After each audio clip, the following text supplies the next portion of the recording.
everyone. Welcome back to the Anime Iceberg. I'm Megan. And I'm Meg. You sure about that?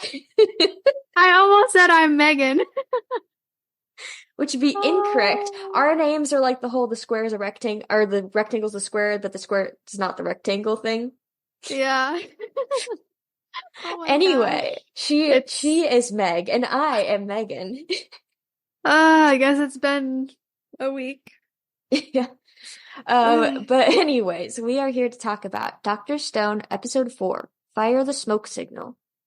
Okay, this is our first episode recording after the official start of our podcast, which, to be honest, has been rough. We had a lot of technical difficulties, but it's out there now. I still cannot see it on my Spotify, but I know that it exists out there. I don't know what's happening. But anyway, let's get into this. Actually, wait, let's not get into this. Let's talk about other things first. Some fun things that I have done in the past few weeks. I don't know, Megan hasn't done anything. Just kidding. I judged at a science fair a few weeks ago, and it was so fun. It was for like middle schoolers and high schoolers, and they had it at the local zoo, and which is a very big zoo. And I got to judge the dissolving chemistry and the sustainable materials groups. And it was so fun, and middle schoolers. And it was so fun to see the projects and like them start to learn about the scientific method and how to conduct an experiment and just like ask them different questions about what they learned. And it was really fun. There were some kids that had some really cool projects. And I was like, these are all baby Senkus. Starting their science journey. Get excited. Yeah, it was so fun. Yeah. Have you done anything exciting in the last few weeks? Well, we had Easter and then traveling home and stuff, and I had I guess not harrowing experience, but if you know me, you know that my car is always acting up. And it was a close one.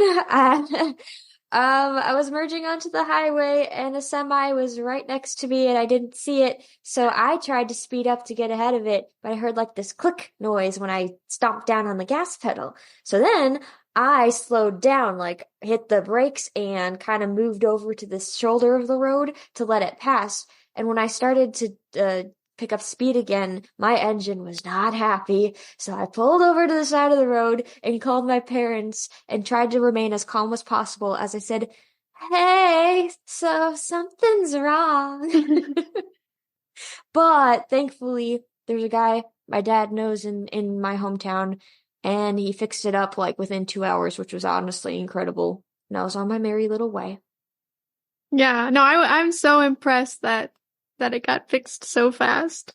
I feel like it takes days, but when you know someone, yeah, that's the key. In my town, everyone knows everyone, so. In my town, that is not the case. Everyone's related to everyone, pretty much. Yikes. I'm just kidding. Anyway, that's what we've been up to the past few weeks. And now our podcast has started, so we are gonna do that now. Let's start this episode, finally. So summary for episode 4. Senku, Taiju, and Yuzuriha had to, Hakone? to collect sulfur for gunpowder, which they'll need to fight Tsukasa. They accidentally set off an explosion, which attracts some unexpected attention. Yes, and this actually covered a lot of the manga. Chapter 8, Raise the Smoke Signal, Chapter 9, Senku versus Tsukasa, and a little bit of Chapter 10, Student of Science. Or maybe it was all of Chapter 10. I would have to look back, but I was just impressed at all that they were able to fit in to one episode. That is impressive because it doesn't feel like that much actually happened. I mean, a lot happened, but then also, Yeah, it was spread out I don't pretty know. nicely. Yeah. All right. So in the last episode, they had made it to the mountain, and Senku is in his happy place. I really got a kick out of him. He was just like chipping away at to get his sulfur, and he just he just looked so happy. Yep. And this is a good time to note that in the previous volume, which carried over into this volume of the manga, when the kiddos arrive at the hot springs, you see it in the anime that they set up a wall between, like the girls and the guys. But in the manga, they actually have little signs that said girls and guys. Like they had the different sections for the hot springs. So unnecessary, but that's so sweet that they did that. Okay, who do you think did that? Taiju. That was my guess too. And Senku was probably like, no one cares. Yep. And then also in the manga, you get to see Senku in the hot springs, which you don't really see him in the anime even get in the water, but he does in the manga, and I think he gets out pretty quick because he's kind of a lightweight, like he thinks it's too hot. Um, but his hair is like kind of wet and it's partially down, which I know, minor spoiler, we do get to see what his hair looks like down all the way later. But it's just so interesting to see it halfway down in the manga because you're like, oh, yeah, I guess his hair is kind of long. It would Hmm. it's not, all slicked back, but it would reach to like the top of his shoulders. Yeah. That's funny that he doesn't like the hot springs because I feel like since he's such a skinny boy, I feel like he'd be cold all the time. And he'd be like, yes, hot springs. I think he's just sensitive to all temperature. Yeah, it's probably true. Okay. And while Senku is in his happy place, Taiju and Yuzuriha are enjoying are enjoying the hot springs, and they're like talking about what he was gonna say at the tree, and he doesn't confess. But I think Yuzuriha like knows what he's Oh, gonna say. based on her blush, I Um, think she does. yeah. And I don't know how I feel about this because like bro, you waited 3,700 years to confess and then you don't do it. But also at the same time, he was like, we're in the middle of saving the world, so it's not the time. Which I You're in like, crisis mode. yeah, I get it. And obviously Zuriha she knows what he was gonna say, so he basically confessed, but still, he didn't do it. Um, You and romantic, then, you. yeah, I think they're cute. I love the high school romances when honestly, I love them more in fiction. Oh, for Real sure. life, not so much, but It's messy in real life. yeah. Um, and then Senku teaches us how to make gunpowder. Uh, We get the first appearance of one of the best characters, Mecha Senku. It's basically what I take it as is like Senku's imagination narrating for us. Like, mhm, this is how Senku sees himself. yep. And then they proceed to make gunpowder, and Taiju is like pounding it with a rock, and Senku's like, "Yeah, that's fine because it's not gonna cause an It's not like explosion." Flint. Yeah. You have to pack it, and Yuzuru has like, well, packing it, like smashing a stone against it, won't that cause sparks? He's like, no, like, it's not flint. It should be fine. And then he pauses. He's like, wait a second. We're by hot springs, kind of volcanic area, iron pyrite. Oh no. And just to make clear, like, it's the iron in the rock that he's worried about. But in the manga, the notation is like the iron pyrite plus Taiju's unreal strength. So like if a normal person, like if Senku or Yuzuriha tried to pound it, I don't think it would have sparked like that, but Taiju's like really strong, so that's what causes the sparks and the explosion. And we get a hilarious scene where Senku is like totally third wheeling because the screen's like split down the middle, and you see Yuzuriha and Taiju flying in one direction, and Taiju's like protecting Yuzuriha, and then we see Senku by himself flying away. Flying down the hill, rolling down the hill, screaming down the hill. Yep, all by himself. He doesn't have a strong man to protect him. Oh, we gotta find that meme, that screenshot somebody took. The one where it's like him third wheeling. Yep. I Yeah, love that. I just saved that one. I will hopefully remember to post it. Yeah. But then the explosion, caused like big black smoke, and they look out and they see other smoke. There's somebody's making a smoke signal, and they're like, well, that's not Tsukasa. He's in the opposite direction. So there's somebody else out there. They're not the only ones, which is very exciting. And then here's where we see, I don't know, like the first time where I feel like Senku chose, I wouldn't A necessarily say, logical thing. yeah, he didn't choose the logical thing. Yeah. He knows how to listen to his gut. Like his gut instinct was saying, is like, though the logical and safe option would be to put out the fire so Tsukasa doesn't find us, I'm saying that we should keep it going so we can signal whoever's out there, because making contact with somebody else might be our better option. Yeah. And so that's what they do. They build the fire up, and we see that Tsukasa is coming. And while they're busy making the fire, Tsukasa arrives and he immediately captures Yuzuriha. And Taiju is out, like, gathering wood for the fire, so he's not around. And Tsukasa brings Yuzuriha to Senku.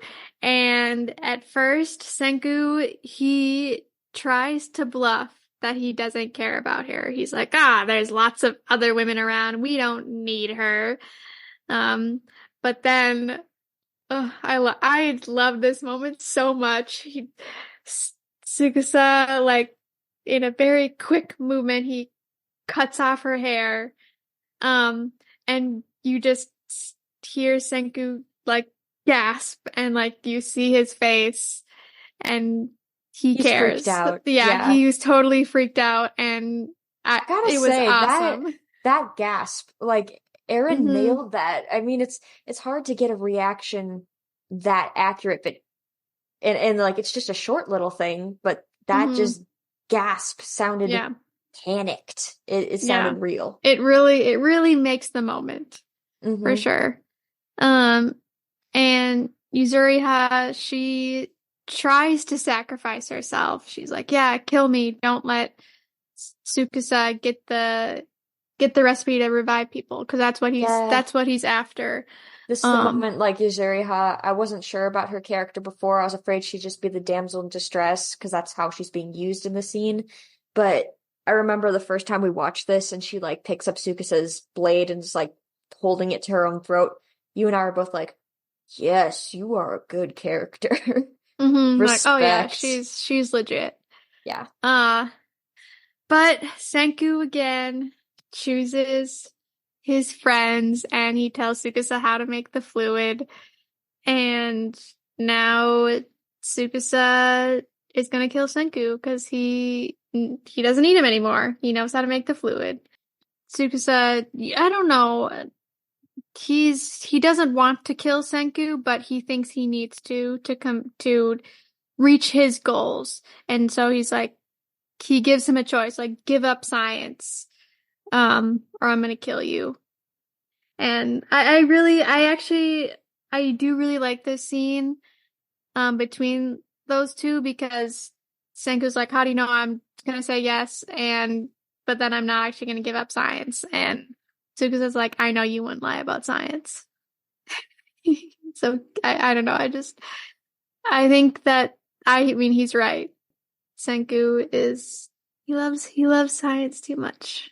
Yep. He's also, what I've noticed about his character is Senku will lie in order to protect people or to further his goals, but on the whole, he is generally a pretty honest guy. Like, he doesn't mince words. Yeah, oh, he's very Well, straightforward he's and very blunt, but uh at the same time, he also tells people like what he's thinking and he gives them the options and he like weighs out things. He's methodical, which means he's honest. So it's mhm. not always that blunt, mean-spirited kind of honesty. It's more than that. Yeah, I think like him being blunt is just part of his personality because he is very like he's not an awkward guy or like he understands social situations and he knows like if he wanted to be really kind and like a people pleaser, he knows how to do that. But he chooses to just say it like it is. Yeah, which I think Um, shows a lot of respect towards other people in a sort of way because he could use his intelligence against them and be a sweet talker. But no, he's like, I'm just gonna say what's on my mind, and if you don't like me, that's your deal. yeah, exactly. But anyway, Sukusa's gonna kill Senku, and then we get a flashback of Senku's life. And it's very adorable because we see little Senku and he says he wants to go to space right now, not in the future. And so he wants to work on making a rocket. And we get this is like the first time we really see his dad, and he's pretty awesome because he sells his car to get Senku's science stuff. Yeah. And I mean, like, his face is kind of obscured, so you don't know his dad too well yet. But I Hmm. love in the manga, like when Senku's talking about researching and working and like learning more about science, his dad's just thinking, he sure doesn't act like a little kid. That's my son for you. He's just totally on board with it. Hmm. Very supportive. And then we get an awesome montage of him like building stuff and trying to send rockets into space and then like getting Taiju and Yuzuriha in on it, and you see that like yeah, they've been friends for a long time. They're good pals. Um and then the last rocket that they build, they Yuzuriha made like little like plushies, I I guess, think they're of them. amigurumi. Hmm. Okay. And then they like put them in the space in the rocket and it goes into space and then explodes and Taiju's like, "Oh, we failed again."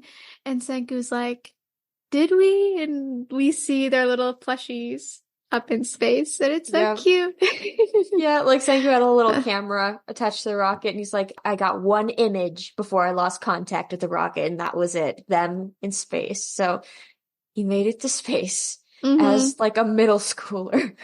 Yeah, it's awesome.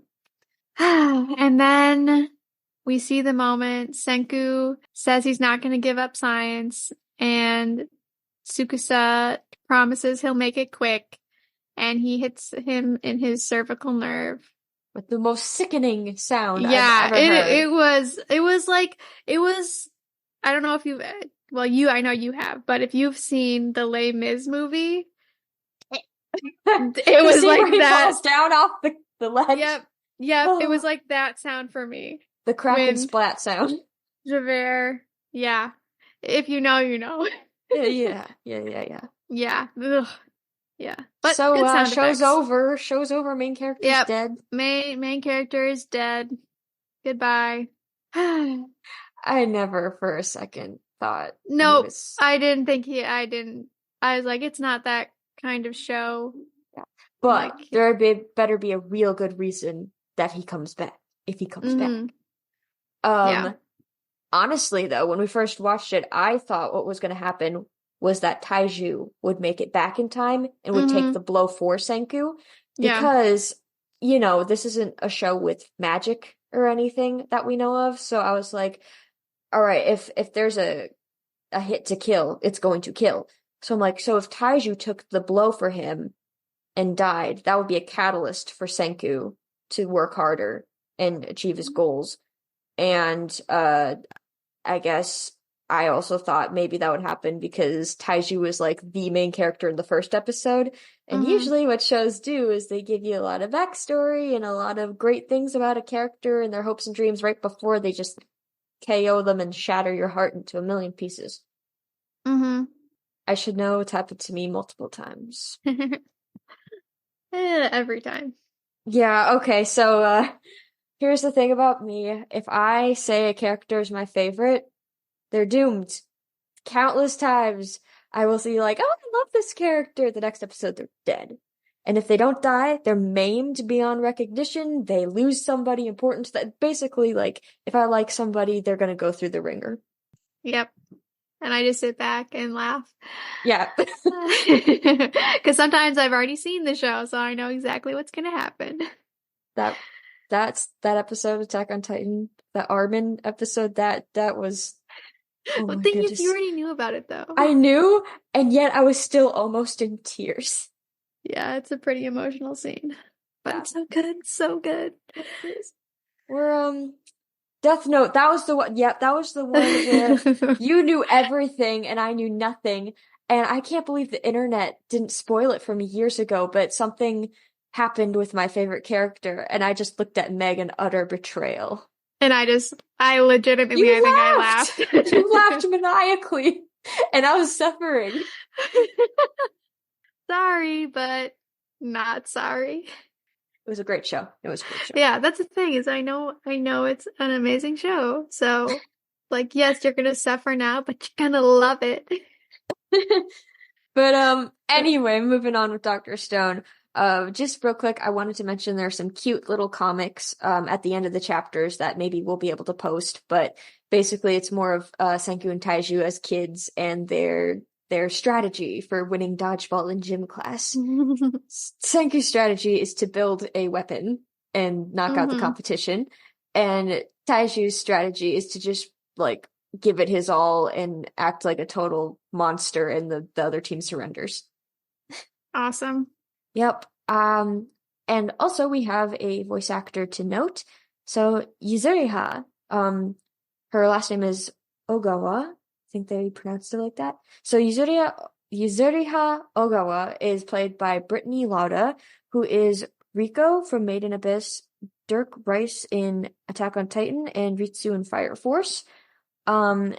She is also married to an actor we will meet later in the show, which we will bring up again when that comes to be. And Yuzuriha's first name can mean yield and feather or help and ornament. And her last name, Ogawa, can mean small river, which I thought was super cute because you can compare that to Taiju's name, which means big tree. So small river, big tree.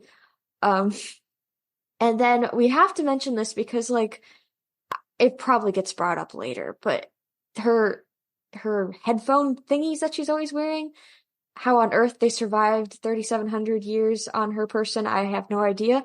But those are hair ornaments that apparently her parents gifted to her, according to her wiki.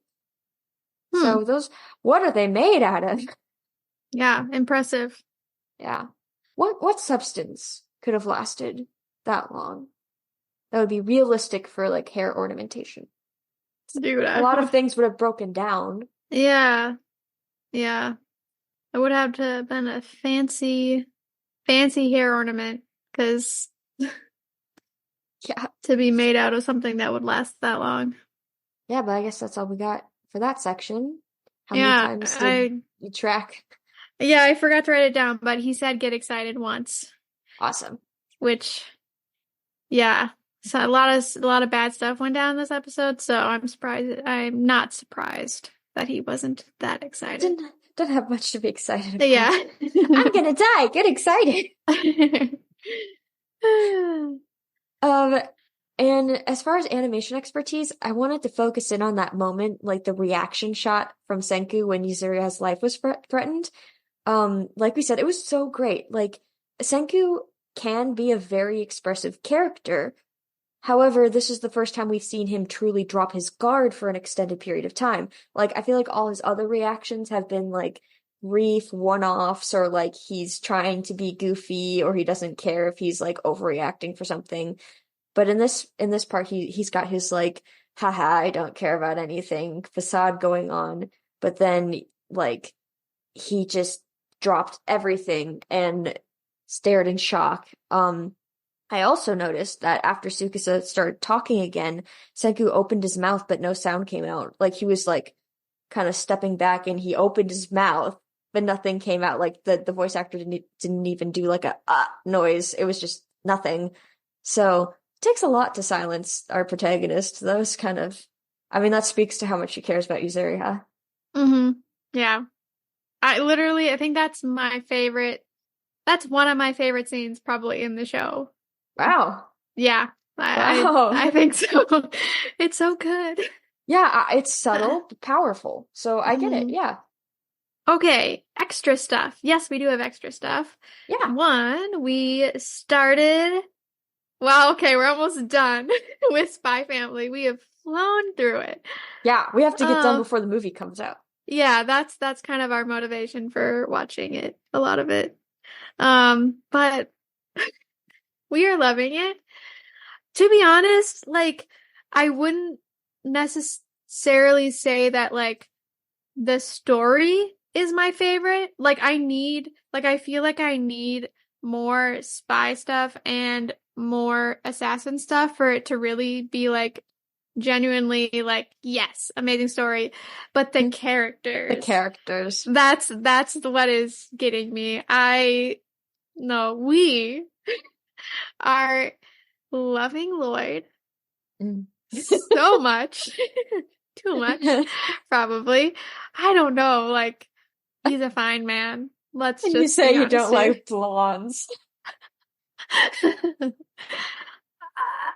Uh, he might win me over because remember I used to not like long hair and then Ed, Ed Tanjiro. and yeah, Sandro and oh what's the guy from Suzume? Oh, Sota?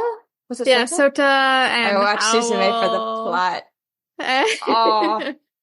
So anyway, they won me over with that. I can be won over. But anyway, we love the characters, not just because they're good looking, but because They are all of them they are very all, good looking. yeah, they all are, but they also are just, I love them as people. Like their Yes. personalities Yes. are great. A character I like, but I'm still jury's out on is Yuri. I don't like some parts of him. Yeah. If they smooth out his rough edges, maybe. But I especially like his voice actor.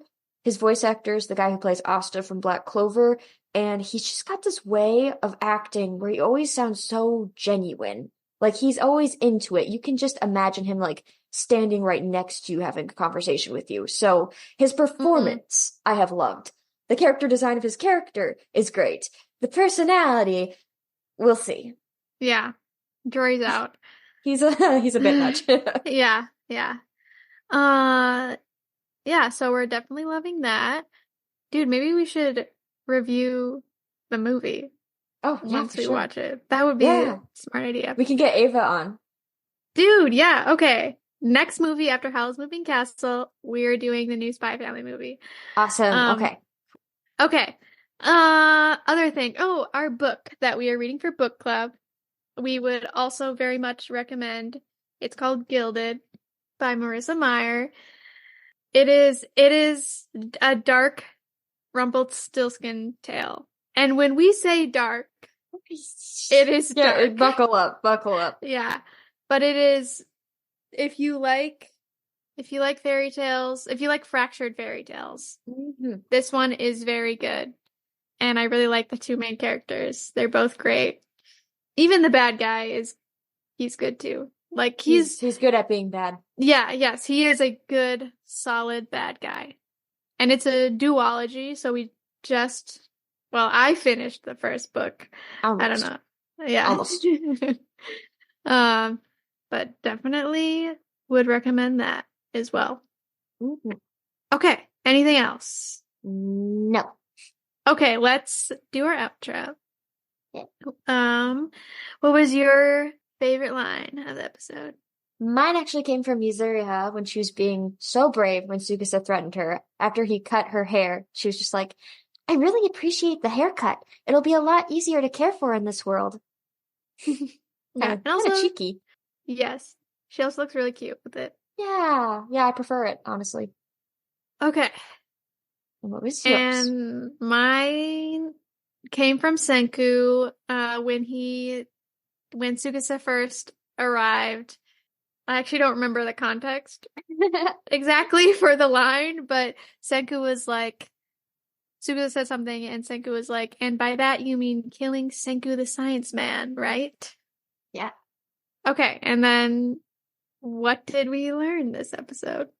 Sometimes you have to go with your gut instead of doing the logical thing. See, I It's a was good paying one. attention. Yeah, good job. 10 billion points to you. Hey. And then who pushed the story forward? I would say multiple characters did, though we might have to go with Tsukasa because he tried to kill the main protagonist. Mm-hmm. Yes, So, him, and then also I would probably say Senku for choosing to keep the fire going as well. yes, definitely. Yep. Okay, I guess that's Yeah. that. All right. Follow us on Instagram at the Anime Iceberg, and you can message us with any questions or comments, or email us at theanimeiceberg@gmail.com. And we will be back next week with another episode. Thanks for listening. Bye. Bye.